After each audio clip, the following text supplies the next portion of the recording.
അസ്സലാമു അലൈക്കും വറഹ്മത്തുള്ളാഹി വബറകാതുഹു. ഹദീസ് പഠനം. ബിസ്മില്ലാഹിർ റഹ്മാനിർ റഹീം. അൽഹംദുലില്ലാഹി റബ്ബിൽ ആലമീൻ. വസ്സലാത്തു വസ്സലാമു അലാ റസൂലിഹിൽ അമീൻ വഅലാ ആലിഹി വസ്വഹ്ബിഹി അജ്മഈൻ. അൻ അബീ ഹുറൈറത റളിയല്ലാഹു അൻഹു ഖാല റസൂലുള്ളാഹി സ്വല്ലല്ലാഹു അലൈഹി വസല്ലം ലാ യസാലുൽ അബ്ദു ഫീ സ്വലാത്തിൻ മാ കാന ഫിൽ മസ്ജിദി യൻതളിറു സ്വലാത്ത മാലം യുഹ്ദിസ്. ഇമാം ബുഖാരി റഹിമഹുള്ള റിപ്പോർട്ട് ചെയ്യുന്നു, അബൂ ഹുറൈറ റളിയല്ലാഹു അൻഹു പറഞ്ഞു, റസൂലുള്ളാഹി സ്വല്ലല്ലാഹു അലൈഹി വസല്ലം പറഞ്ഞിരിക്കുന്നു, ഒരു അടിമ അവൻ നമസ്കാരത്തിൽ തന്നെയാണ് പള്ളിയിൽ നമസ്കാരത്തിന് കാത്തിരിക്കുകയാണെങ്കിൽ അവന് ഉളു നഷ്ടപ്പെട്ടിട്ടില്ലെങ്കിൽ റസൂലുള്ളാഹി സ്വല്ലല്ലാഹു അലൈഹി വസല്ലം പള്ളിയിലേക്ക് നേരത്തെ എത്തുന്നതിൻ്റെയും നമസ്കാരത്തെ പ്രതീക്ഷിച്ചിരിക്കുന്നതിൻ്റെയും പുണ്യം എത്രമേൽ മഹത്തരമാണ് എന്ന് പഠിപ്പിക്കുന്ന ഹദീസാണ് ഇത്. സത്യത്തിൽ നമസ്കാരം തുടങ്ങിയിട്ടില്ല, പക്ഷേ ഈ വ്യക്തി നമസ്കാരത്തിന് വേണ്ടി മാത്രം പള്ളിയിൽ വന്ന് കാത്തിരിക്കുകയാണ്. ആ വ്യക്തി നമസ്കാരത്തിന് വേണ്ടി കാത്തിരിക്കുന്ന സമയം അത്രയും നമസ്കാരത്തിൽ തന്നെയാണ് എന്നാണ് പ്രവാചകൻ റസൂൽ കരീം സല്ലല്ലാഹു അലൈഹി വസല്ലം പഠിപ്പിക്കുന്നത്. പ്രവാചകൻ പറഞ്ഞത് ആ വ്യക്തി കാത്തിരിക്കുന്ന നമസ്കാരത്തിനാണ്, അതിനാൽ കാത്തിരിപ്പ് പോലും നമസ്കാരമാണ് എന്നാണ്.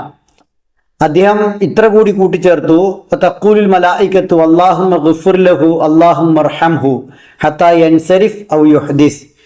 ഒളു മുറിയുന്ന സമയം വരെ അല്ലെങ്കിൽ പള്ളിയിൽ നിന്ന് പിരിഞ്ഞു പോകുന്ന സമയം വരെ മലക്കുകൾ ആ അടിമക്ക് വേണ്ടി പ്രാർത്ഥിച്ചു കൊണ്ടിരിക്കും.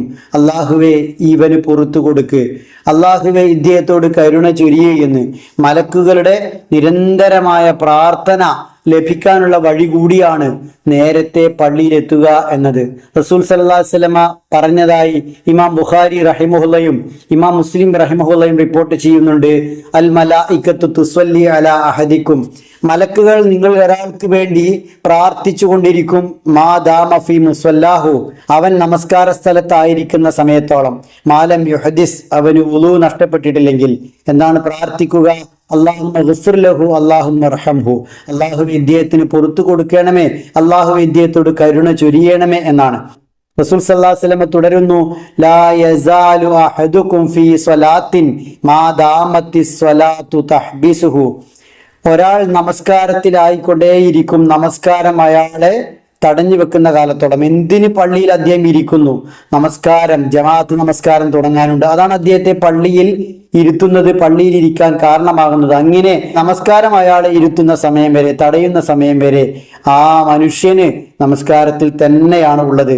ലാ യംനഉഹു അൻ യൻഖലിബ ഇലാ അഹ്ലിഹി ഇല്ല സ്വലാ.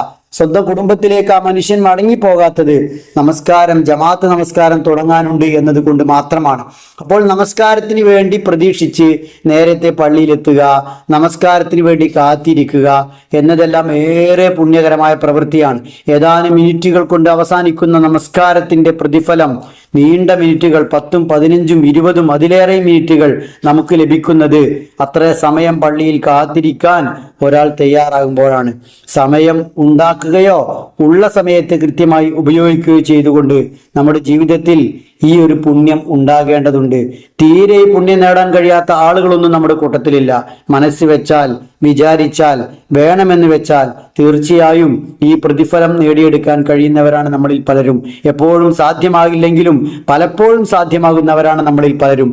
അതിനാൽ ഈ ഒരു നിയ്യത്തോടു കൂടി പള്ളിയിലേക്ക് നേരത്തെ എത്താനും നമസ്കാരത്തെ കാത്തിരിക്കാനും, കാത്തിരിപ്പ് തന്നെ നമസ്കാരമാണ് എന്നാണ് പ്രവാചകൻ പഠിപ്പിച്ചത്. അത്രമേൽ പുണ്യമുള്ള പ്രതിഫലമുള്ള ഒരു ഇബാദത്ത് നിർവഹിക്കാനും അതിൻ്റെ എല്ലാ പ്രതിഫലവും നേടിയെടുക്കാനും നമുക്ക് സാധ്യമാകണം. വളരുന്ന തലമുറയെ, 7 വയസ്സ് കഴിഞ്ഞ കുട്ടികളെ വരെ നമ്മളിത് പഠിപ്പിക്കുകയും പള്ളിയോടുള്ള ബന്ധം, പള്ളിയോടുള്ള സ്നേഹം, പള്ളിയിൽ നമസ്കാരത്തിന് വേണ്ടി ഒളുവെടുത്ത് കാത്തിരിക്കുന്നതിൻ്റെ പുണ്യം എല്ലാം അവരെ ബോധ്യപ്പെടുത്തുകയും ജീവിതം കൊണ്ട് അവർക്ക് മാതൃക കാണിക്കുകയും വേണം. അങ്ങനെ ഒരു നല്ല തലമുറയെ വാർത്തെടുക്കണം. അല്ലാഹു സുബ്ഹാനഹു വ തആല അതിന് നമ്മെ അനുഗ്രഹിക്കുമാറാവട്ടെ.